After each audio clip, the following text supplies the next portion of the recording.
ఆనాడు బంధువులు ఇంటికొస్తే చాలు ఉన్నన్ని రోజులు పండుగే, గుండె నిండుగా సంబురమే.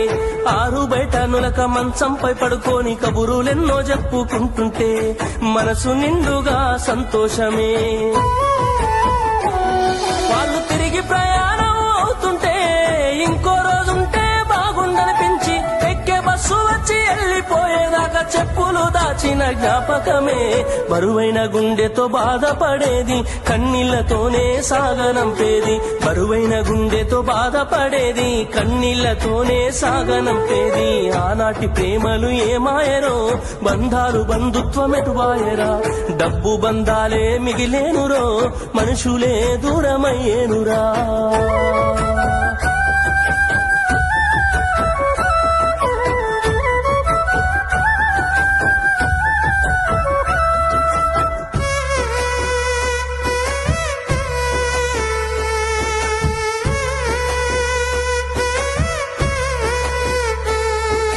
రాను రాను మనిషి కొత్తదనము కోరి స్వార్థముతోనే బతుకుతుండే, విలువలన్నీ నేడు మరిచిపోయే. అయిన వాళ్లతో అనుబంధమంటే మొక్కుబడులుగా మారిపోయే, రక్త సంబంధాల ఉనికి మంట గలిసే. ఒకటే ఊరిలో ఉంటున్నా